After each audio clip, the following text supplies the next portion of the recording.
باژارێک و میوانên xwe bi bedenên xwe yên qedîm û hezar salî û çemê Dîcleyek û ji demên berî mirovantiyê ve diherike pêşwazî dike.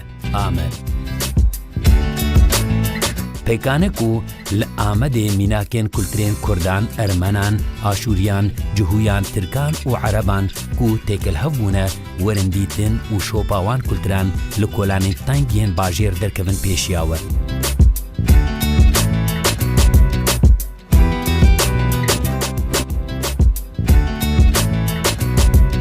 Amed wekî bajarekî herî mezin û herî derîn jiyên Kurdistanê salên zor dirêj mazûvaniya ziman û orên cuda kiriye û dewlemendiyeke gewre li dîrokê zêde kiriye.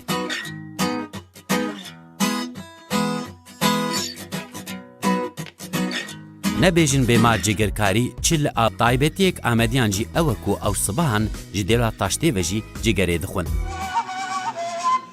Şaredariya Amedê ku qîmeteke mezin dide dengbêjên zimanên Kurdî, cihekî taybet jî ji wan re veqetandiye. Bedenên Amedê 5500 metreyî dirêjin û wekî masî mertalekî xuya dikin.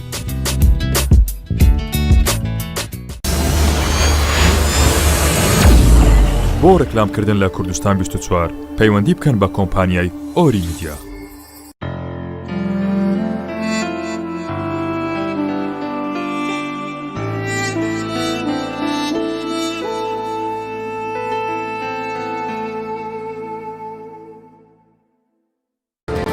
هەواڵە ئابووریەکان